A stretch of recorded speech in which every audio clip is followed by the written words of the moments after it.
അസ്സലാമു അലൈക്കും വറഹ്മത്തുള്ളാഹി വബറകാതുഹു. ബിസ്മില്ലാ വൽഹംദുലില്ലാ വസ്സലാത്തു വസ്സലാമു അലാ അഷ്റഫി റസൂലില്ലാ വഅലാ ആലിഹി വസ്വഹ്ബിഹി അജ്മഈൻ അമ്മാ ബഅദ്. പ്രിയരെ, ഞാനിന്ന് നിങ്ങളുമായി സംവദിക്കുന്നത് മൊബൈൽ തലകുനിച്ച് വിദ്യാർത്ഥി ജീവിതങ്ങൾ എന്നതിനെ അധികരിച്ചാണ്. ആധുനിക യുഗത്തിൽ മൊബൈൽ ഫോണിൻ്റെ കണ്ടുപിടുത്തം ആശയവിനിമയ രംഗത്ത് വിപ്ലവാത്മകമായ ചലനങ്ങളാണ് സൃഷ്ടിച്ചുകൊണ്ടിരിക്കുന്നത്. പുത്തൻ ഫീച്ചറുകളും മോഡലുകളും കൊണ്ടുവന്ന് വിപണി കീഴടക്കിയിരിക്കുകയാണ് സ്മാർട്ട് ഫോൺ കമ്പനികൾ. നമ്മുടെ വിരൽത്തുമ്പിൽ അറിവിൻ്റെ മഹാലോകം തുറന്നു തരുന്നുണ്ട് ഇൻ്റർനെറ്റ് സംവിധാനങ്ങൾ. എന്നാൽ മൊബൈൽ ഫോണിൻ്റെ അമിതോപയോഗം എണ്ണിയാലൊടുങ്ങാത്ത ഉപകാരങ്ങളെക്കാൾ വലിയ പ്രത്യാഘാതങ്ങളാണ് ഉണ്ടാക്കി തീർക്കുന്നത്.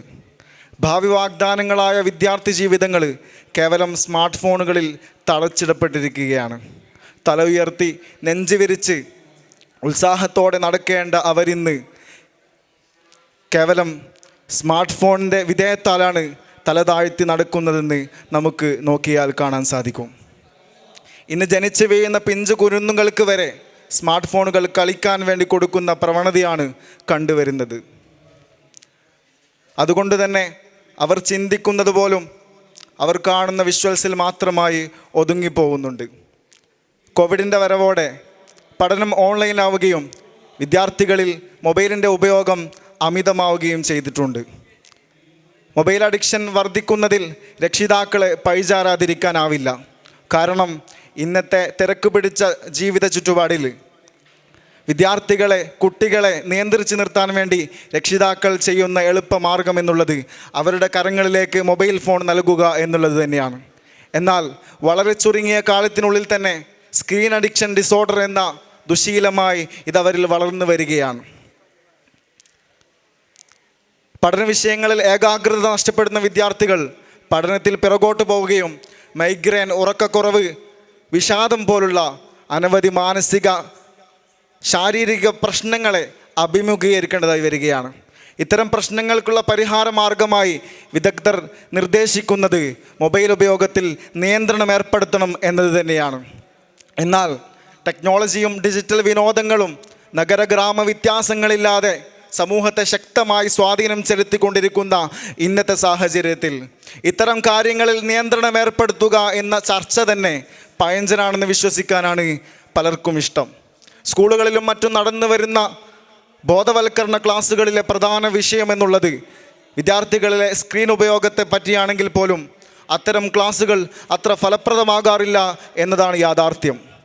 കുട്ടികളുടെ സ്ക്രീൻ ഉപയോഗത്തെപ്പറ്റി പഠനം നടത്തുന്ന ഡോക്ടർ നിക്കോളാസ് കർദരസ്, അദ്ദേഹമാണ് അമേരിക്കയിൽ സ്ക്രീൻ ഉപയോഗത്തിൻ്റെ അപകടവശങ്ങളെക്കുറിച്ച് ശാസ്ത്രീയമായ അവബോധമുണ്ടാക്കി തീർത്തത്. സിഗരറ്റ് പാക്കറ്റിൻ്റെയും മദ്യക്കുപ്പികളുടെയും പുറത്ത് പതിക്കുന്ന മുന്നറിയിപ്പ് പോലെ അമിതമായ സ്ക്രീൻ ഉപയോഗം വിദ്യാർത്ഥികളിൽ ഗുരുതരമായ പ്രത്യാഘാതങ്ങളാണ് ഉണ്ടാക്കി തീർക്കുന്നതെന്ന് എന്നൊരു മുന്നറിയിപ്പ് വിറ്റഴിക്കുന്ന ഓരോ ഡിജിറ്റൽ വിനോദ ഉപകരണങ്ങളുടെ പുറത്തും പതിക്കണമെന്ന ആവശ്യമാണ് ഇപ്പോൾ അദ്ദേഹം മുന്നോട്ട് വെക്കുന്നത്.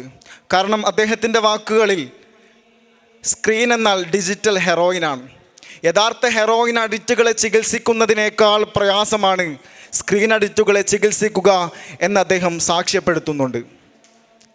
സോഷ്യൽ മീഡിയ ഉപയോഗിക്കാൻ വിവിധ സോഷ്യൽ നെറ്റ്വർക്കുകൾ മുന്നോട്ട് വെക്കുന്ന ഏറ്റവും ചുരുങ്ങിയ പ്രായമെന്നുള്ളത് 13 വയസ്സാണെങ്കിൽ 18 വയസ്സ് വരെ വിദ്യാർത്ഥികൾക്ക് സോഷ്യൽ മീഡിയ ഒരു സുരക്ഷിതമായ ഇടമല്ലെന്നിരിക്കെ ചെറുപ്പത്തിലെ സോഷ്യൽ മീഡിയ ഉപയോഗിക്കാൻ അവർ അനുവദിക്കുന്നത് എത്രത്തോളം അപകടങ്ങളെ വിളിച്ചു വരുത്തുന്നുണ്ട് എന്ന് ഓർക്കേണ്ടതുണ്ട്. പലപ്പോഴും റിവാർഡുകളും അഭിനന്ദനങ്ങളുമാണ് ഗെയിമുകളുടെയും വീഡിയോ പ്ലാറ്റ്ഫോമുകളുടെയും ലോകത്തേക്ക് അവരെ വലിച്ചിഴച്ചു കൊണ്ടുപോകുന്നത്. പഠനത്തിൽ എന്തൊക്കെ ചെയ്താലും നല്ല വാക്ക് കിട്ടാൻ പ്രയാസമാണെങ്കിൽ ഇൻ്റർനെറ്റിൻ്റെ ലോകത്ത് അങ്ങനെയല്ല. പണവും പബ്ലിസിറ്റിയും എല്ലാം ലഭിക്കുമ്പോൾ പിന്നെന്തിന് പഠിക്കണമെന്ന ചിന്താഗതിയാണ് അവരിൽ ഉടലെടുക്കുന്നത്. മൊബൈൽ അഡിക്ഷൻ വിദ്യാർത്ഥികളിൽ ആക്രമണോത്സുകതയും ആത്മഹത്യാ പ്രവണതയും വർദ്ധിപ്പിക്കുന്നതായി പഠനങ്ങൾ തെളിയിക്കുന്നുണ്ട്. കഴിഞ്ഞ 3 വർഷത്തെ മാത്രം കണക്ക് പ്രകാരം നമ്മുടെ ഈ കൊച്ചു കേരളത്തിൽ 25 യുവാക്കൾ മൊബൈൽ അഡിക്ഷൻ കാരണം ആത്മഹത്യ ചെയ്തതായി ഞെട്ടിക്കുന്ന കണക്കുകൾ നമ്മുടെ മുമ്പിലുണ്ട്. ഇത്തരത്തിൽ പ്രശ്നങ്ങൾ അനുഭവിക്കുന്ന വിദ്യാർത്ഥികളുമായി ഇൻ്റർനെറ്റ് ഡി അഡിക്ഷൻ സെൻ്ററുകളെ സമീപിക്കേണ്ട അവസ്ഥയാണ് ഇന്നത്തെ രക്ഷിതാക്കൾക്കുള്ളത്. ഇത്തരത്തിലുള്ള വിദ്യാർത്ഥികളെ നേർവഴിക്ക് നയിക്കാൻ വേണ്ടി കേരള പോലീസിൻ്റെ കീഴിൽ കൂട്ട് എന്ന പേരിലുള്ള പദ്ധതി ശ്രദ്ധേയമാണ്.